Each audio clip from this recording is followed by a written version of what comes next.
Hello, everybody. Broadcasting to you live from the Milky Way galaxy, the solar system, planet Earth, North America, the United States of America, somewhere that's not California anymore. For me, I have escaped. My name is Brian Engelman. This is Strictly Football. And that guy right there is Mike Bara. From the Orion spiral arm of the Milky Way galaxy. You keep forgetting that part. Otherwise, how will people find us? How will the Arcturans find out where we are? That's a good point. The Arcturans drink a lot. They're very unreliable. But how will they find us if they don't know? So are we one of them? No. Are they us? Drink a lot and not reliable? They are notoriously unreliable, the Arcturans. Yeah. Maybe that's what Blake is. No, I'm just kidding, Blake. We love you. But Blake might be jumping in as a special guest. We shall see. He has a million things going on, but we do shows with Blake on the side. Mike, please tell people about your show and what you do. I know we did one 2 days ago, and let people know how to find that and your Seahawks content as well. By the way, one of your Seahawks pages on YouTube through Restream needs to be reconnected. I've tried that, and it keeps saying it's the wrong account, and I'm like, fuck you. Yeah, and I don't. It disconnected it's actually my Twitter X, my Seahawk Boys Twitter X. You can reach me on Seahawk Boys TV on YouTube, Seahawk Boys TV on Rumble, Seahawk Boy Mike on Twitter X. And then I have my regular show, Real News Live with Mike and Jen, which is on Rumble. That's the Rumble channel, Real News Live with Mike and Jen. And we do shows like Tell the Truth Wednesday. We do a show on Monday, and Toxically Masculine Tuesday, which you've been helping us out on for several weeks. Appreciate that very much because, you're masculine enough that we had you on. There you go. It's been fun. Like, I like how we're all just kind of jumping all over the place. Like, well, we live streamed the vice presidential massacre the other night. And, that was a massacre, wasn't it? And not as bad as it could have been, but yeah, it was a massacre. So. Yeah, it was sort of on. All you had to do was turn the volume off and just watch it. It kind of was. Yeah. My favorite one from Vance was look kind of side eyeing into the camera, like, did he really just fucking say that? Did he really just say that? Yeah, it's like, please continue. Wow, I've made a lot of friends with school shooters. Like, shooters, yeah, I'm friends with shooters. Yeah, that's how you lose a debate in one line. Yeah, and look, anybody can flub, and maybe I don't know. In the heat of I said, obviously, I didn't make friends with school shooters, but like, ask him about why he was in China and Tiananmen Square didn't happen. Listen to that train wreck of an. Yeah, it was fun. It was fun. So by the way, we agree to disagree no, we don't. We're not going to remain friends. If you're so fucking brainwashed that even after I show you the facts and the truth, the best you can do is say, well, I agree to disagree, then we're never going to talk again because you're a fucking idiot. All right, let's get to some football, buddy. Let's talk some football. That's what we're here for. Exactly. Google Chrome requesting to bypass the system private window picker and directly access your screen. Allow for 1 month. What does that mean? Hang on. Like I said, my new computer gave me a new box. Yeah, new computer problem. There we go. Okay, let's talk about the games of last week. Here's the strategy for today. We're going to talk about what happened last week, what we learned. We're also going to then go to Mike Bara with all of his insider Las Vegas wheelings, hints, and tips. It's actually Jim Mitchell's insider information, but we're going to go with that. Yeah. Yeah, so we'll get to that right before we make our picks. That's right. Mike had a pretty good week last week, and I don't think we picked all the same teams, so that might mean I did not. I don't know, or maybe I went perfect. We had a pretty good week because we had a lot of similar picks last week. Okay. So we'll get into that as we go. Let's start with the I don't know, what I consider to be the most miserable one of the week. I'm a Cleveland Browns fan. Mike is a Seattle Seahawks fan, and my Browns ended up losing a game that really was snatching defeat from the jaws of victory. The Browns started off the game really strong, took a 10-0 commanding lead in the first quarter. Kevin Stefanski has this thing, not sure why, but he strategizes game plans and practices, coaches his team up on the very first drive. We'll go 15 plays and a touchdown, 16 plays and a touchdown. Yeah. But then things go really cold until the end of the game. And that's pretty much how this played out. The Browns did not score in quarters 2 or 3, put 6 on the board in the fourth quarter, missed the extra point. And that proved crucial because when the Browns were driving around the 15-yard line or so, they had a chance to knock in a field goal to tie it and send it to overtime. But instead we were down by 4. And that leads to Deshaun Watson, who rolled left, got hit, didn't even chuck the ball up. You have to toss it up for grabs. Yeah. Knowing the situation, he took a sack instead. But on the day, Deshaun was credited or discredited with a fumble and an interception. But that interception hit Amari Cooper in the hands. And as he started running, he popped it straight up to the guy that caught it. I take that interception off the board, regrading Watson. I take the fumble off because that was an Ethan Posich lousy snap. And I'll give him completion on that. I'll give him credit for the Amari Cooper touchdown that they called back for phantom holding. So I say Deshaun Watson in the regrade. He had 2 touchdowns, no interceptions, 246 yards. He wasn't the only reason why we lost that game by any stretch, but he does need to be perfect and be the superstar we're paying him to be. Those are a few of my quick thoughts. Of course, you can check out the Unhappy Hour Sports Show for my hour-long show where I broke down all the game with special guest Adam Reese. This time, he's a longtime member of the group in Facebook. Mike, you watched the game, maybe not as closely as I did, but, you know, the lowly Raiders are 2-2. The Browns slipped to 1-3. Did you have any major takeaways from this game? Well, yeah, I did, and it's going to go into the same thematic route tree when we started talking about route tree. When we started talking about the Seahawks game, the officials cost you this game. You had some mistakes. The Amari Cooper interception was inexcusable, and those kinds of plays should not be counted as interceptions, or they should be noted as tipped ball. You know, in other words, you know, you shouldn't necessarily count it against a quarterback. That was a completely unprofessional play. I've always thought Amari Cooper was totally overrated. All he ever did to me was run into the open spot in the zone when he was with Dallas, and they thrown the ball. And Amari Cooper's dog as far as I'm concerned. But that was inexcusable. It was an inexcusable play. You guys hurt yourselves. But here's the bottom line: it was 20-16 midway through the fourth quarter. Deshaun Watson throws a solid pass downfield to an open guy, turns, rips it all the way for the go-ahead touchdown. Your defense is fantastic.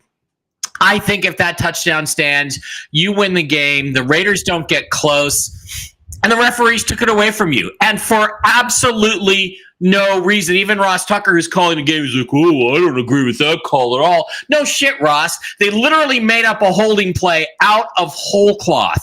They made it up out of whole cloth, and this is going to go into the Seahawks game.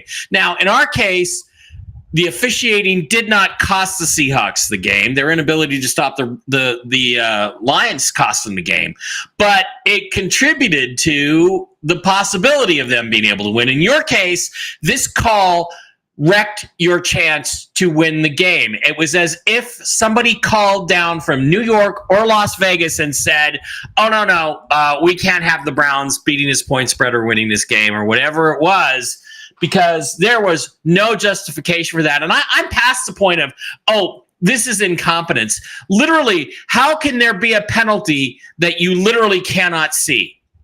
Okay, either the referee is so incompetent that he should be out of the NFL this game right now, or he did it on purpose under orders from somebody else, or out of his own pocket because he bets on football. There's literally no excuse for that. There was no hold. There wasn't even anything close that you could remotely call holding on that play, and it pissed me off not just on your behalf, but as an NFL fan, because I want to believe that the games are fair and they're not rigged, and it's becoming increasingly hard to believe that based on what I see sometimes on the field, Brian.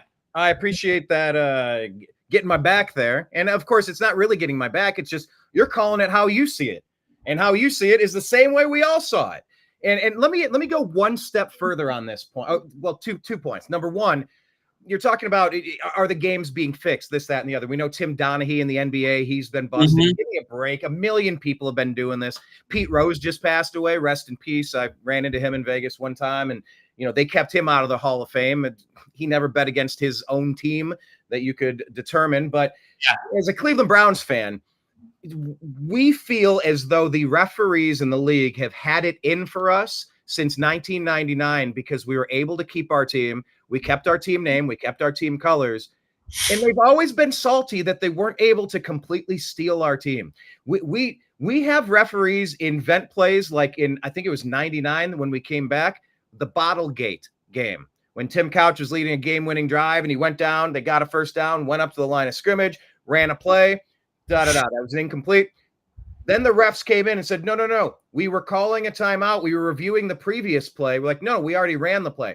no, we were waving, we were signaling that we were going to, but you ran the play instead. And they go, yeah, that's what it happens. If you run the play, you can't go and reverse the previous play. You cannot take a play off the board that's already in Cleveland. They did in Cleveland, and that's what created Bottlegate when everybody threw their bottles onto the stadium grounds. And whether it's in the AFC, was it divisional game against the Kansas City Chiefs with Baker Mayfield, who threw a touchdown pass to Hollywood Higgins, but Dirty Dan Sorensen of the Kansas City Chiefs came by and hit him helmet to helmet, causing a fumble through the end zone, which was a touchback. That should have been 1st and goal at the 1 yard line plus a 15-yard penalty. That guy should have been ejected, but the NFL referees are always rigging it against the Browns. It seems we have Blake Walley in the room. I don't think you're unjustified in saying that. And the same thing with the Seahawks. We got called for things that it seems like other teams just don't get called for. On the other hand, during the Pete Carroll years, we had a few breaks. We got a few breaks on calls, but stupid rules. I mean, it's funny. There was one game against the Lions in like 2015 where KJ Wright, the Lions fumbled the ball into the end zone as they were trying to score. KJ Wright just takes it and pushes it out of bounds, and the referees say, "Okay, touchback." Right. And we get the ball and they say, well, no, the rule is that you can't deliberately bat the ball out of bounds. And I'm like, okay, so technically it should have been a penalty on the Seahawks and the Lions should have gotten the ball back. But then here's the thing. Neither Pete Carroll nor the Lions coach at the time, he was Jim Caldwell, neither one of them said a thing about it.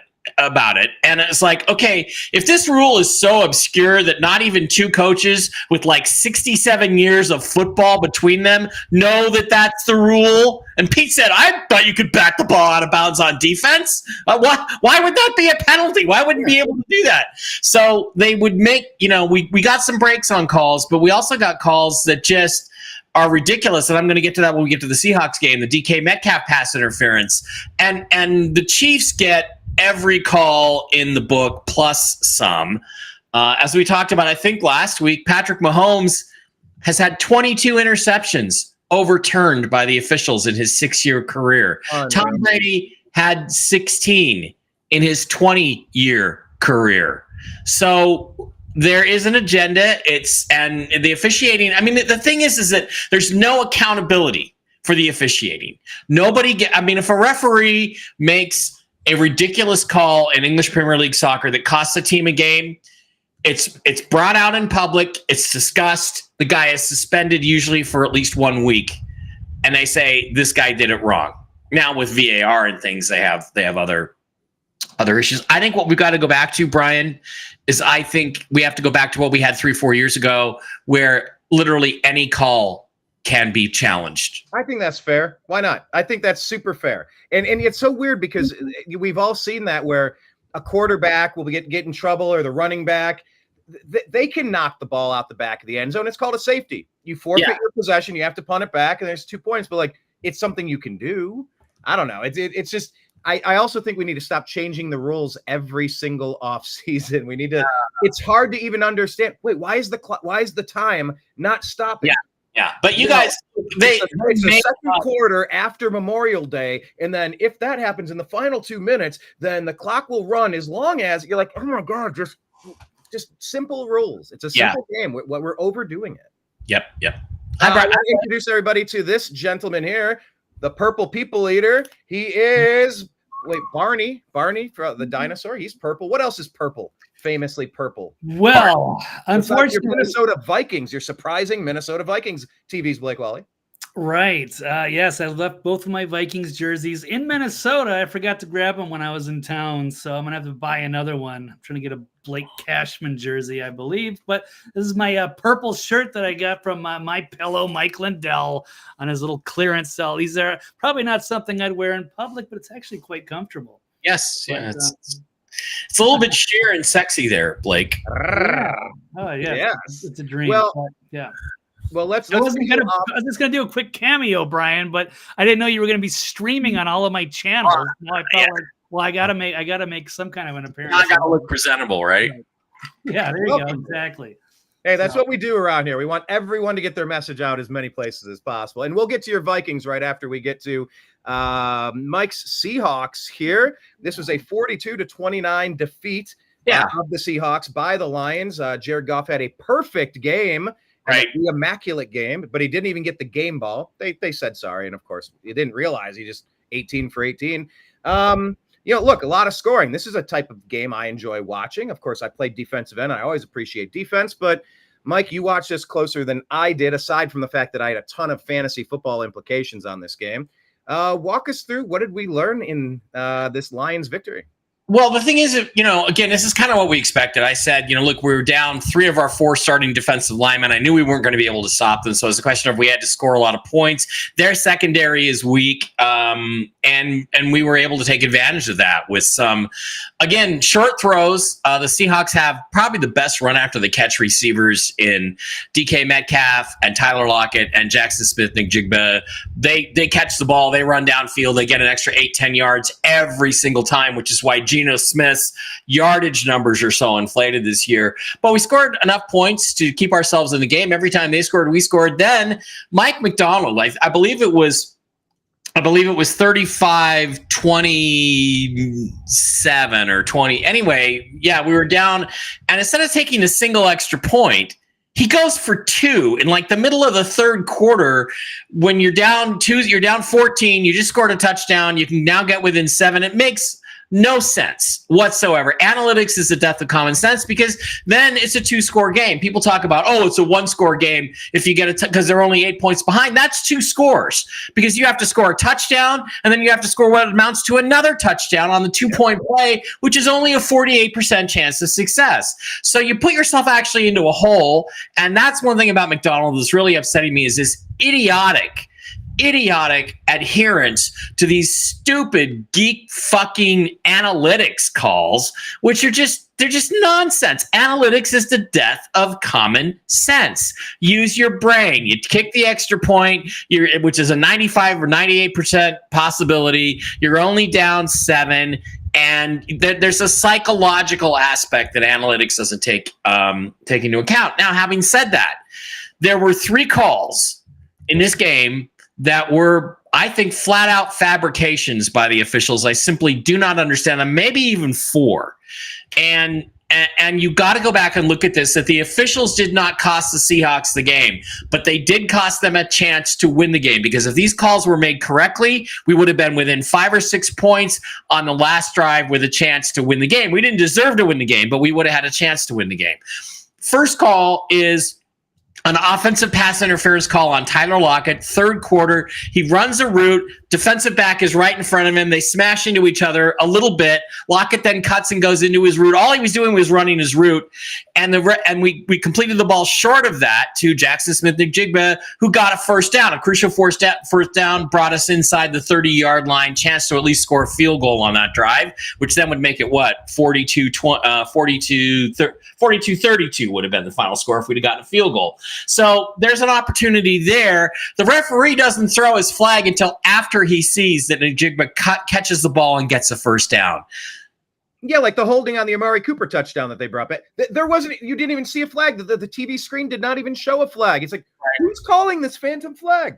So then and they're like, we can't have them getting a first down. I think it had to do with point spreads. The other one that was major was DK Metcalf in the end zone, absolutely just gets mugged. The guy gets there 2 or 3 seconds before the ball gets there, wraps him up, mugs him. It makes it impossible for him to catch the ball. Most obvious defensive pass interference you could imagine, not called. And just ask yourself, if that was the Kansas City Chiefs and Patrick Mahomes, would that have been called? 100% of the time, they don't call it. There's literally no explanation for it other than we just don't want to give the Seahawks the ball at the 1 yard line. So there's a touchdown there.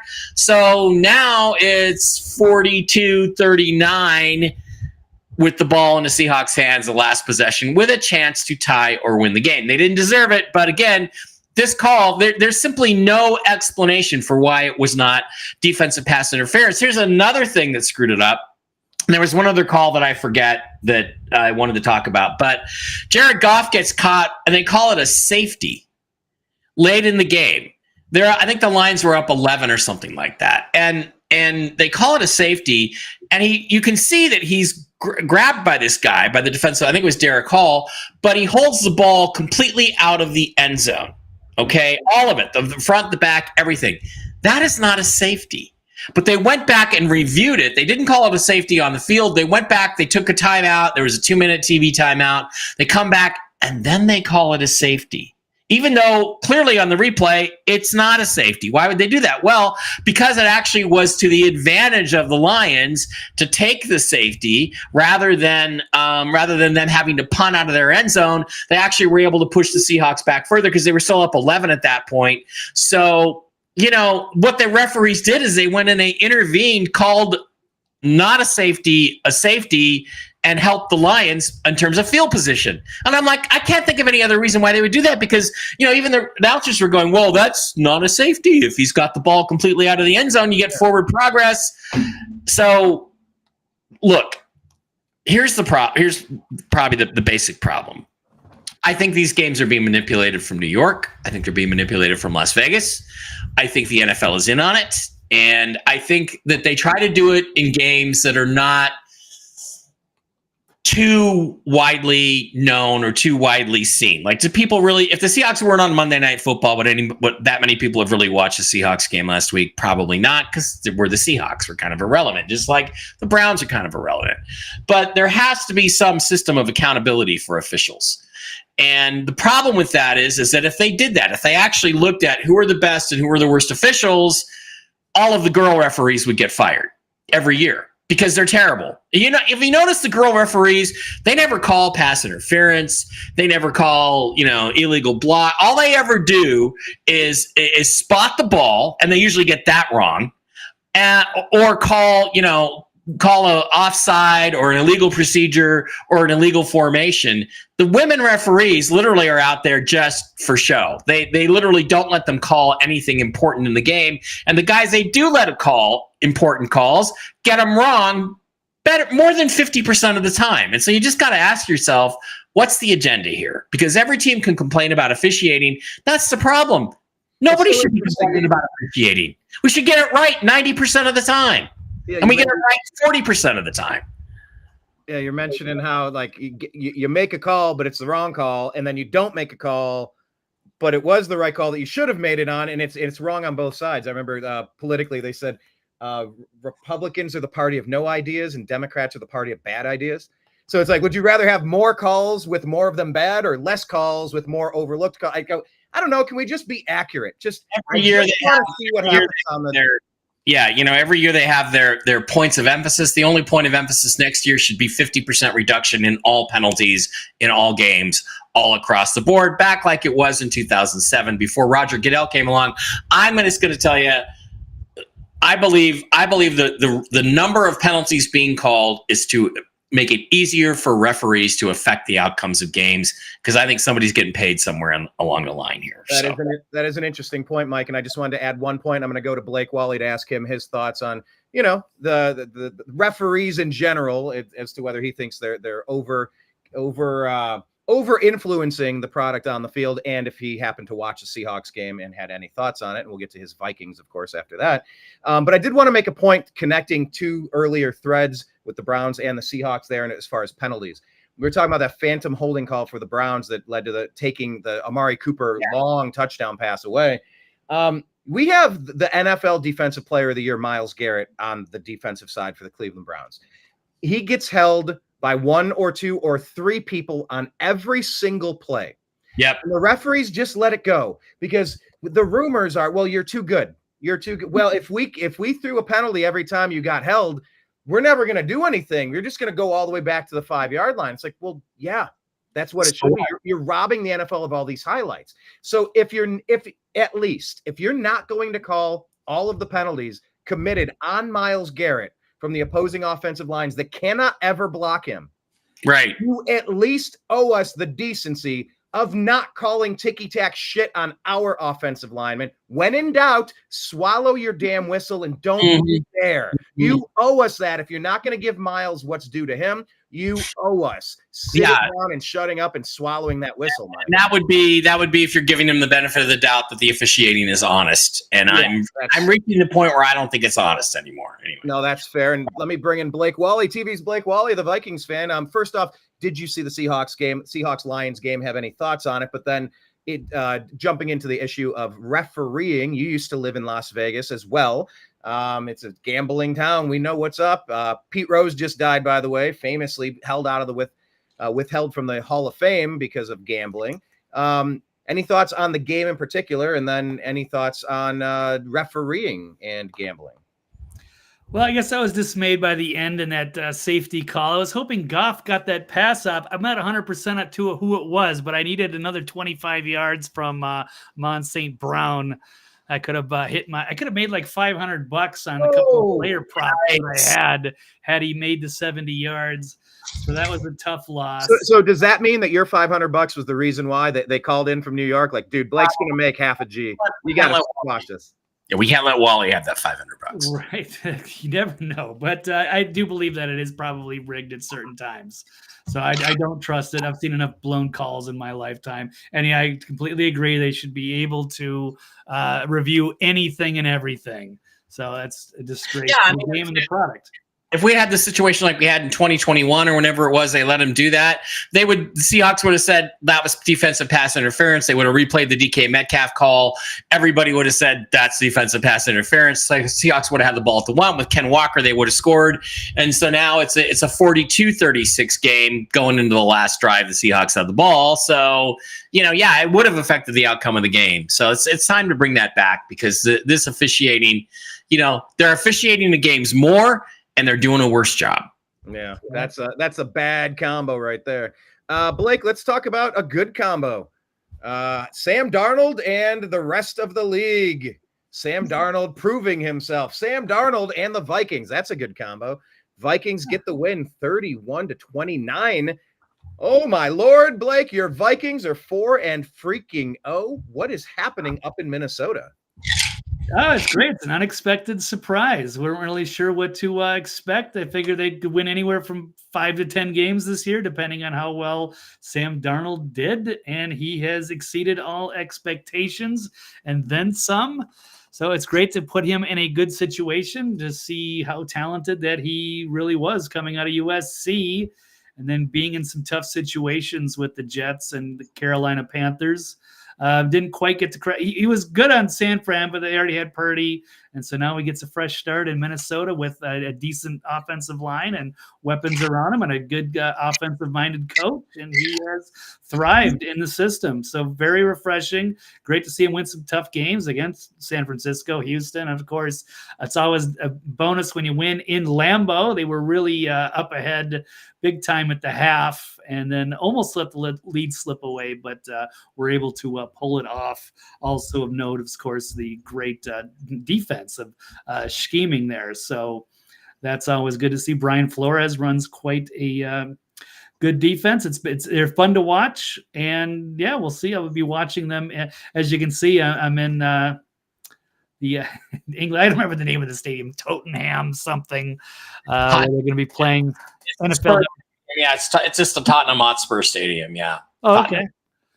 So this normally is a football, soccer that you'll never see a trophy in. Spurs haven't won a trophy of any kind for like 50, 60 years. They just keep not winning trophies. Sounds like Cleveland. By the way, speaking of sound, Mike, your audio sounds better. I know we've been tweaking audio. I got this working again. So yeah, kudos. It is definitely sounding good. Yeah. So Blake, you play in England. What's the story? London. Yeah, it's going to be at 9:30 Eastern. So the quick early morning game, if people have the NFL Network, and they will be able to tune in. It should be an interesting matchup against Aaron Rodgers, except he's on the Jets, not the Packers. So it should be a close one. I think some people are kind of expecting the Jets maybe to pull off an upset. They also have a very good defense, but we'll see. I will be watching and looking forward to this. Yeah, your Vikings were in command of that game, but they let 22 points on the board in the fourth quarter. I mean, you almost let it slip away, but look, good teams find a way to win those games, and bad teams will always find a way to lose them. Or like Mike said, the referees will guide that. They'll help you along if you're not doing good. Yeah. Yes, exactly. All right. Well, let's pause on that game and move over to this one. I'm I'm gonna run, but thank you for having me on there. Just a quick cameo today. I got a bunch of stuff to do, but thanks for having me, and we'll do it again. I'll get a Vikings jersey. I got to order one up. You're always welcome, by the way, Blake. Every time, they're always welcome. Okay, thank you very much. All right, well, I'll look forward to watching the rest of the show. Take care, guys. Tell people where to follow you real quick. All right, TV's Blake Walley on Twitter, and of course, thenextlevelnews.com. All right, everybody, be good. Perfect. Peace out. There he goes. TV's Blake Walley. Look at that. That was a cameo, Mike. That was our first cameo. Yeah. Quick cameo from TV's Blake Walley. And it was kind of fun, too. Yeah. Let's talk about Giants Cowboys, sir. Yeah. Dak, 2 touchdowns. Giants drop another one. Giants found a way to beat the Browns, but could not pull it off on the Cowboys. Both those teams whooped the Browns. Cowboys much more so. What did we learn in this game? Not a lot. 2 bad teams. They're just not. Neither one of them is very good. We play the Giants this week. You know, the old adage, you know, win on Monday, lose on Sunday. What happens when you lose on Monday? Do you still lose on Sunday? I think the Seahawks are going to be kind of beat up. Giants have had 10 days to prepare. This is the second time we've had to play with a team that's had a lot of extra time to prepare. I think it's going to be a tight game, but the Giants just aren't very good. I mean, they're just not very good. So same thing with the Cowboys. I don't have a lot to say about that game. Just 2 teams that really aren't going anywhere from my perspective. All right. Yeah, I mean, 2-2 Cowboys, 1-3 Giants. Look, next game we have here, Saints and Falcons. 2-2 versus 2-2 now. Falcons, look at that. Found a way to get this done. Their kicker knocks in a 58-yarder, 2 seconds left, and get that come from behind win. Look at that's what some veteran leadership at quarterback could get you in the position to at least have a chance at that game. What did we take away from this Falcons-Saints game? Well, I mean, I really felt like the Falcons deserved to win that game easier than they did. They dominated pretty much the whole game. Saints made a late comeback to try to make a game out of it. I think justice was served, and the Falcons won the game. And you got to say, look, the Falcons have been impressive the last couple of weeks, so you got to give them some credit for playing well. I think the Saints were kind of a mirage those first 2 weeks. Maybe they're getting a little bit exposed. I don't think Derek Carr can maintain that level for very much longer. So Derek Carr is always going to revert to being Derek Carr. Perhaps it will. Yeah, I mean, that whole division kind of looking interesting. We'll get to the Buccaneers. That's the team I like rooting for in that division. But let's go to another team that Baker Mayfield played for. As a Browns fan and a lifelong Browns fan, I will always root for Baker Mayfield. I appreciate him. But Baker's former team, the Rams, they dropped to the Bears 2-2. Caleb Williams, he gets 4 scoring drives under his belt, and the Rams dropped to 1-3. What are we thinking here with that injured Rams team and the up-and-coming Bears?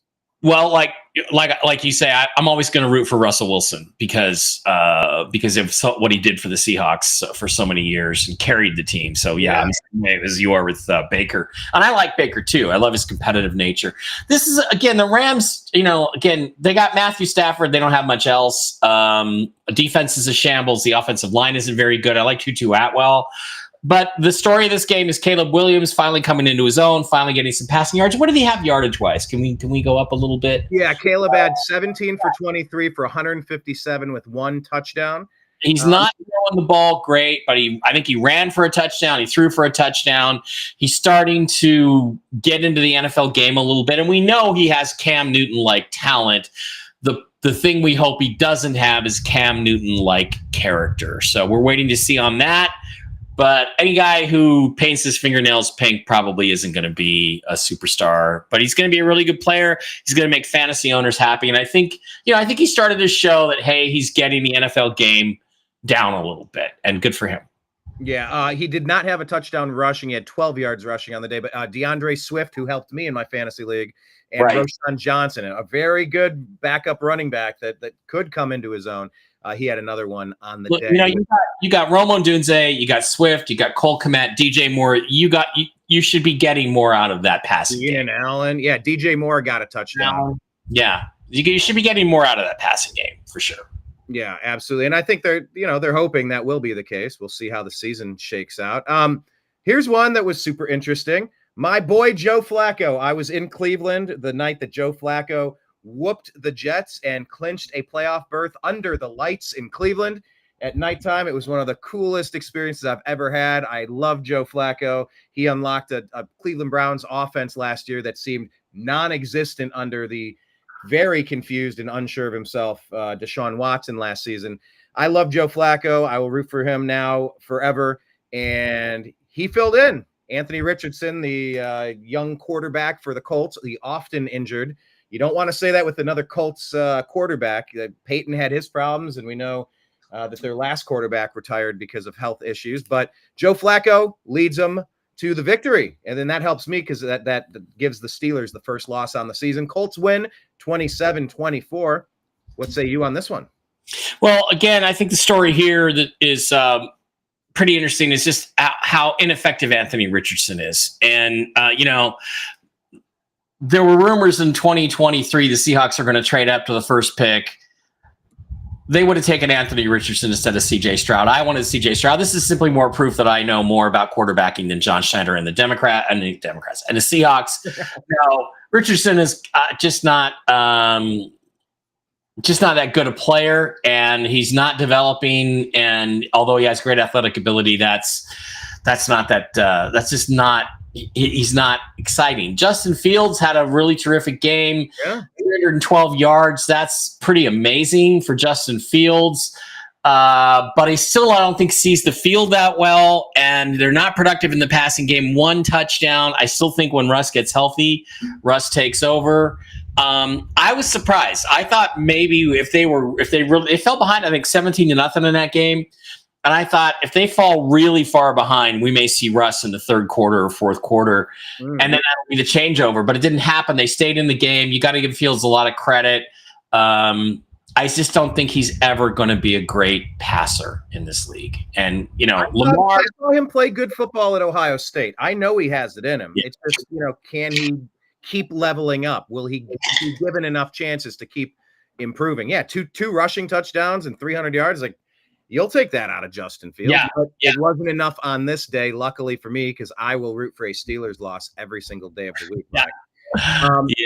Let's move into Broncos-Jets, 2-2 teams, and Broncos got another one. I mean, not a lot of scoring, 10-9, but Bo Nix had his first passing touchdown of the year. Aaron Rodgers, no touchdowns, no interceptions. Yeah, good for Bo that he got a passing touchdown. He's still coming along very slowly. The whole team is coming along slowly, though, but they have a good defense. I think the Jets are a mess. I think Robert Saleh is the worst coach in the NFL. I don't see Aaron Rodgers sticking around for this. I don't think he came here for that. They have such a long way to go. And unless they get some flip where they really start playing well, I just don't see that marriage working out. So I'll tell you what, Seattle, go get Aaron Rodgers at the trade deadline. Throw him a first-round pick and Geno and move on. Two really bad teams, almost an unwatchable game, even with Rodgers. Rodgers still has everything physically. He just just doesn't look like a good situation. Well, let's talk about a better situation. The Buccaneers, Baker counts for 3 touchdowns, throws for 350, and they beat another good team.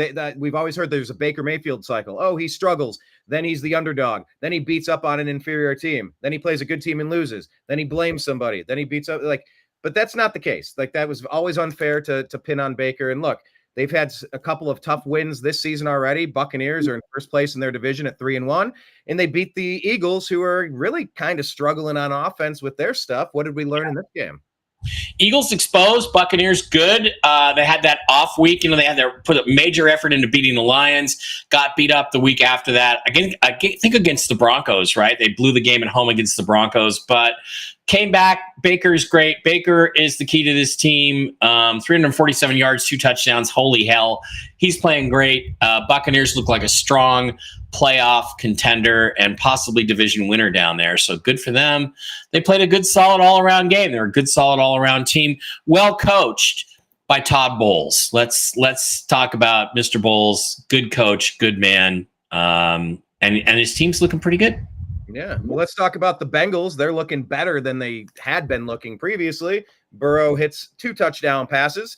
And, Panthers are going to Panther. But, it was a 10-point game. It wasn't a total blowout, but they fall to 1-3. What do we got here? Oh, Panthers are playing better. They definitely got an improvement with Andy Dalton in for Bryce Young, but they just really aren't that good a football team. And neither are the Bengals, but they're better at home than Carolina is. So, or was that in Carolina? I forget. I think it was in Carolina. Yeah. It was a game between two pretty bad teams, but the Bengals are a little bit better than the Panthers, and they squeaked it out. So good for them. Bengals didn't deserve to be 0-3, but they also didn't deserve to be 3-0 or even 2-2 because they didn't win the games. But this time they finally pulled it out. So I think these are two teams that are probably going to be picking in the top 10 or 15 in the NFL draft coming up. If not Carolina's case, the top spot. We'll see. We shall see. If the Browns don't get their act together, we're in the running as well. All right, let's move on to the Jaguars and Texans. Jaguars might have that number 1 pick, honestly. Yeah, they surprised me. They played tough. I don't know what you do with the number 1 pick if you're the Jags. Here's the thing, Brian. To me, it's like, well, we can't take a quarterback because we have Trevor Lawrence. Well, if Trevor Lawrence isn't doing the job, and you get the number 1 pick, and you like Shadur Sanders or you like Quinn Ewers, you got to take him. That's too much money invested at the quarterback position. This is the NFL. You can't have too much money invested at the quarterback position. Number one. Number two, if Trevor Lawrence can't take the competition, then he's not good enough to win you a Super Bowl anyway. So Jags are bad. They played better than I thought they would. They played the Texans tough. Texans came out and got it at the end. CJ, another great game. Not a great game, but a game that wasn't, it was a serviceable game for CJ Stroud. That's 345 yards, 2 touchdowns and no interceptions. The guy just doesn't make mistakes, which for a second-year quarterback is amazing. So, Texans have some things to be concerned about, but they're not bad. They're not bad. They're definitely a playoff team. Yeah, they knocked us out of the playoffs last year. We know they're good. Nico Collins being back really helps. Tank Bigsby running okay on the other side. Brian Thomas Jr. with another touchdown. Yeah, Trevor Lawrence, he had 2 touchdowns, no interceptions, but they fall by 4 points, and it just when things are bad, they get even worse. When it rains, it pours. He's just not productive. Yeah. Yeah, he's not getting enough done. Talk about productive, though. This is who we play this week, the Commanders, rookie quarterback Jaden Daniels. I know. I looked at this at the beginning of the season, go, well, at least we're going to beat the Commanders. Now I'm going, oh, Lord, this could be a tough one. Cardinals get motorboated 42-14 at home to the surprising Commanders. Are you surprised? Yes and no, because I didn't think the Commanders were very good, but Jaden Daniels, it shows you a great quarterback will lift your entire team. I think the Cardinals were unfortunate to not win one of the first 2 games that they lost. I thought they played well. I don't think they're playing as well now as they were the first 2 weeks, so they're starting to drop back into, Cardinalism here. And Jaden Daniels, best rookie quarterback I've seen since CJ Stroud. Oh, wow. He's going to be amazing, and he's an amazing player, and he did everything you could ask of him, and just what a phenomenal player, and what a phenomenal threat, too, because just his simply being on the field makes defenses adjust to all the different things he can do. So talk about a superstar, talk about a great player. Everybody's going to say 3 years from now, Bears should have taken Jaden Daniels number 1, not Caleb Williams. That's what I think. But, an ass kicking. It was just an ass kicking. It was. You called it a cardinalism? Was that the word? Cardinalism? They've descended into cardinalism. They're at their cardinal level now. Which they'll probably not cannibalism, cardinalism. Cardinalism. Yeah. All right, let's move to this one. The Patriots might be descending into cannibalism here at a 1-3 start. Not so good. Patriots are not used to having tough seasons like we are in Cleveland. They fall to 1-3. 49ers get kind of back on track, even their season up at 2-2, put 30 on the board. Fred Warner gets a interception, trying to lock this game down. What did we take away from this? Not much to say. 49ers are 49ers, Patriots are the Patriots. They're better. 49ers are better. They give them a physical beatdown, did a good job. Brock Purdy is one of the better quarterbacks in this league, and so underrated, so underappreciated. And for the Patriots, it's time to start Drake May. You're not going anywhere with Jacoby Brissett. Why don't you just put Drake May in there and let him play? Yeah, not a bad idea. And Jordan Mason still doing okay, 123 yards and a touchdown on the ground. Mhm. But I think Stevenson had another fumble. They're talking about maybe benching him. Yeah, he lost another fumble. I was going to say there's nothing a Belichick team hates more than fumbles, but Belichick is gone. However, his legacy, I'm sure it sitting in that building pretty thick, at least some of the philosophy that made them so successful. All right, we talked about the dirty, lucky Chiefs. Over here, they take out the Chargers, dropping the Chargers to 2-2 on the season. Chiefs remain undefeated, thanks to reasons. What do we take away from this one? Travis Kelce, Mahomes. I don't think we take much away from it. Travis Kelce is just old. I just think he's reached the end of his real productive years. Had to happen. He's not as good a player, and I think he's distracted by all the Taylor Swift nonsense. Chiefs are better. And again, I don't understand. Jim Harbaugh, you would think, would be a guy with common sense. Okay. Third quarter, 10-10 ball game. You're playing the Chiefs, the defending champions. You're at the 8 or 9 yard line, fourth down. You kick a freaking field goal and go up 13-10 at home. So if the Chiefs score a touchdown, you still can win the game with another touchdown. Instead, he goes for it on fourth down for no freaking reason whatsoever because of the stupid analytics book. And the momentum of the game shifts. And that's the thing analytics doesn't take into account is emotion, momentum, how you feel, how your players feel, how you feel. And when your team drives down to the other team's 8 yard line, you want to reward them with some points. And I thought that was a stupid mistake, and I thought it turned the momentum. Chiefs don't look that great. They got all these injuries. They lost Rashee Rice, it looks like, for the season. I think they're going to be in the Devontae Adams sweepstakes, and if Devontae had any brains, he would go there. I don't think the Raiders want to trade him to a division rival, but, if I'm the Chiefs, I'm putting my first-round pick on the table for Devontae Adams right now, today. Yeah, I mean, could you imagine teaming him up with Patrick? I don't want to envision that, but you talk about momentum. I remember the 2016 Cleveland Indians were up 3-1. We blew that, and it came down to Game 7, crucial Game 7 in Cleveland. Rajai Davis hits a home run. The game is real close tied. Then there's a rain delay. We had all of the energy and momentum, but that rain delay slowed everything. It was a total Control-Alt-Delete, and the Cubs were able to find a way to pull out that victory. Momentum can be everything. In 2001 Seattle Mariners, greatest team in history, 116 wins. Nobody ever matched it. They were 91 and 14.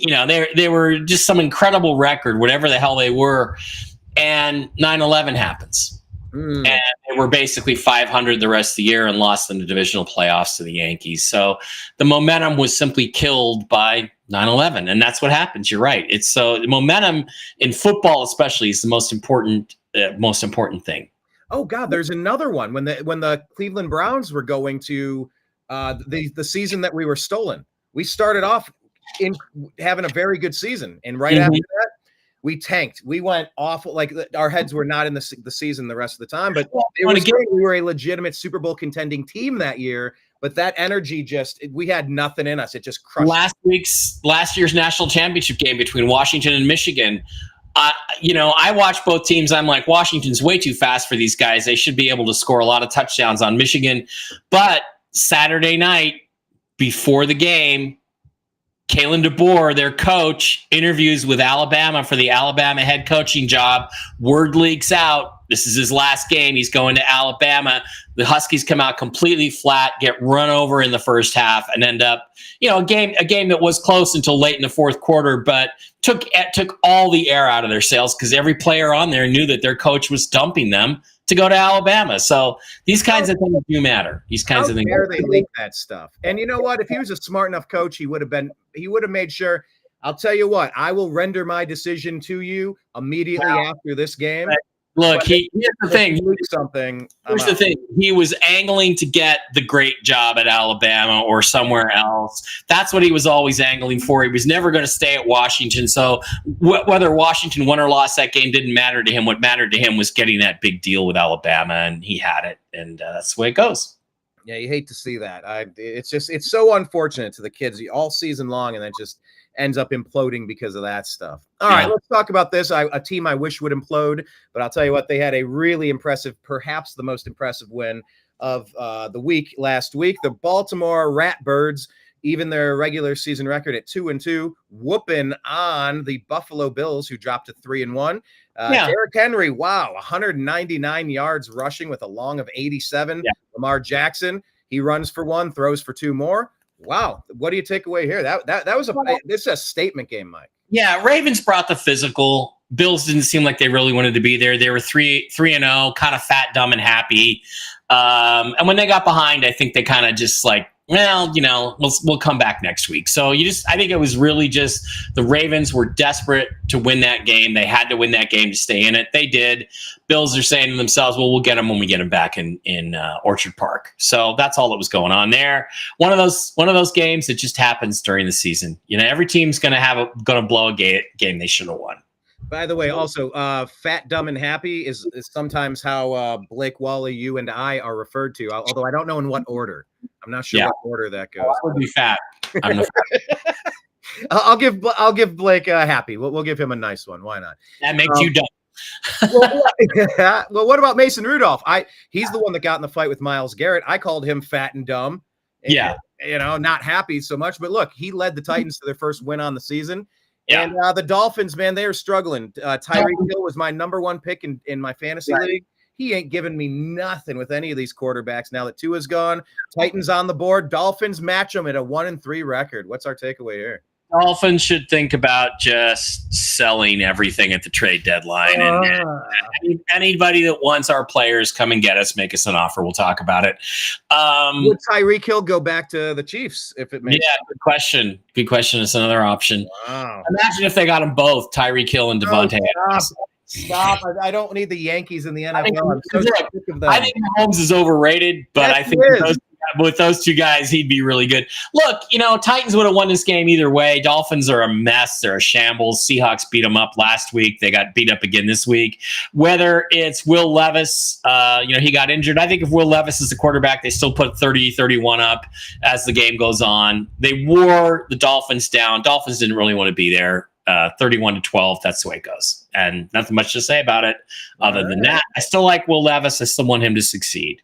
So let's take a look at week 5. Do we want to pull up the picks? Who's making the first? Sure, I can pull mine up. I can pull mine up first, and we can go. By the way, before we make our picks, this is where you tell us about what your insiders are telling us. I guess you'll walk us through pick by pick. Right, yeah. Well, I don't know if I want to go through pick by pick on that. I'm just going to read Jim's tips for this week. Let me get my other glasses so I can read my phone here. Sure thing. And let me pull this off the screen. Jim Mitchell's tips for the week to let everybody know. Okay, Kirk Cousins is 4-13 against the spread on Sunday, Monday, and Thursday night. So night games, you don't want to bet with Kirk Cousins. Panthers are 1-9-1 straight up on the road. Bears are 10-21 straight up. So those are trends. Lamar Jackson is 13-4 straight up. So you might want to think about that. The Bills are 17-5 straight up after a loss, so that might be an indication to it. The Bills are also 7-3 straight up against playoff teams. The Dolphins are 5-18 against the spread as an underdog. I'm sure they're going to be underdog this year. And teams that play the Santa Clara 49ers are 10-26 straight up the week after. So bet against the Patriots. Browns are 14-22 against the spread after a loss. That's not a good sign. Raiders are 8-4 against the spread against the AFC West. Gardner Minshew is 10-18 against the spread overall. Broncos are 9-18 against the spread. Let's see. Kyler Murray is 17-6 against the spread on the road. Brock Purdy is 13-2 against the spread at home. So bet 49ers. Kyler Murray, we already did that. Rams are 3-9-1. Straight up as a home dog. This is bad for me. Daniel Jones is 9-4-1 straight up after a loss, and he's 18-9 against the spread as a road dog. And they're going to be both of those things this week against my Seahawks. Steelers are 6-1 on Sunday night games. That's Thursday, Sunday, and Monday on night games. Sorry, straight up. And the Saints are 2-6 straight up against playoff teams. So those are your trends for the week. So keeping that in mind, let's go back. Let me switch over. I will share my picks from last week, and I had a pretty good week last week. Week 4, I was 11-5. That's a great week. I'm 39-25 on the season. Those were my picks from. I didn't get Cleveland right, but I blame that on the refs. So let's go to week 5 and pick our picks for this week. First game. Week 5. First game is tonight, Thursday. It's Tampa at Atlanta. I'm going to go with. These are two pretty good teams. It's going to be a tough game, but I'm going to go with the road team. I'm going to go with Baker Mayfield and the Tampa Bay Buccaneers. On Sunday, the Vikings and the Jets. I think the Jets are really dreadful. I think the Vikings are due for a loss, but it ain't going to be this week because they're playing the Jets. I don't care how good Aaron Rodgers is in Minnesota against the Vikings. Baltimore and Cincinnati, tough call. Baltimore's the better team. They go on the road. They drop Cincinnati to 1-4. Buffalo at Houston, 2 really good teams. Do the Bills lose 2 weeks in a row? The Texans haven't played that well. Do I take the road team? I just think Houston's not that good right now. They're good, but they're not playing that good. I'm going to take a risk and say the Bills here. Chicago, Carolina. Chicago, Caleb Williams is greater than Andy Dalton. I think they're going to win at home. Browns versus Redskins. I would like to vote for your Browns, but I think they've got a lot going against them, including the officials. I got to go with Jaden Daniels to keep it hot. Indianapolis at Jacksonville. Jacksonville gets their first win of the season. They finally turn it around a little bit. Trevor Lawrence has a good game.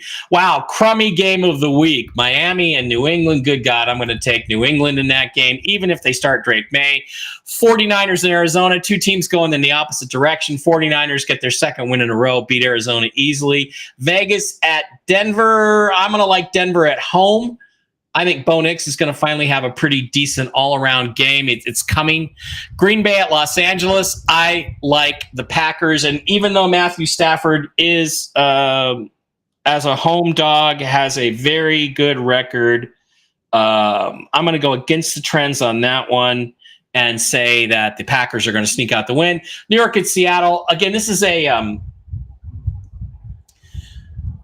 a trap game for the Seahawks, but I just don't think Daniel Jones is very good. I don't care about Daniel Jones being 9-4-1 straight up after a loss, or being 18-9 against the spread as a road dog. I just don't think the Giants are good enough all around to beat the Seahawks at home. I think the Seahawks win it. Dallas at Pittsburgh. This is such a tough call, but I got to go just with the home team. Because at nighttime, I just don't think Dallas is very good. New Orleans and Kansas City, I'm going to go for Kansas City to go 5-0. And those are my picks for this week. Brian, what do you think? Nice. Well, I think you left me a little bit of room to try to level up. My record on the season is not as good as yours. On the season, I am 29-35. Underwater. We got to get you a good week so you can get above water here. Let's do it. It's going to start here. Baker, touchdown maker. They're going to take care of business. That is a very good team, and they're still improving. And they have studs. They have playmaker studs over there. Yeah, Minnesota, New York. It's hard to root against. How am I going to vote against and root against the Minnesota Vikings or pick against them when they haven't given me a reason to yet? Mm-hmm. I don't know. I think the Jets have potential, but I'm just going to stick with the Vikings here until they prove me wrong. I think we might separate here. I think you went with the Baltimore. I'm going to go with Cincinnati. I think they just started so weird with the Jamar Chase contract stuff and some nagging injuries. They are a very talented team. They're a super multi-AFC championship game in the past, 5 or 10 years now. Right. Under the new leadership. So I think they get it done at home. Buffalo, Houston. Good. I'll get back to that one. Chicago, Carolina. I think this one is going to go to Carolina. I think leadership will get it done. Shockingly enough, I do like their defense. I really do like the Bears' defense, but I just don't see their quarterback doing enough at this stage. And I think Dalton is really shining. In comparison. This one, I'm picking Cleveland. I think that what we've seen out of the Browns, when I did my hour show on the Unhappy Hour, I really said that we gave the game away on 10 different places. Any one of those plays, we win that game. Yeah. I think we won that game, and we should be a 2-2 team thinking differently about ourselves right now. So I'm going with it. I don't think our season is lost, and I do think we can come back and still be a playoff team. We just have to play a whole ton better. We do have talented players, though. So I'm picking Cleveland, Indianapolis, Jacksonville. I do want to say Jacksonville for their first win on the season, but Joe Flacco, he's money. He's elite. As Donald Trump told us, Joe Flacco is elite. I'm going to go with them. And I just think there's something residual in Miami that can get this one done. The Patriots aren't looking fantastic either. And I just know the Dolphins were a very good team.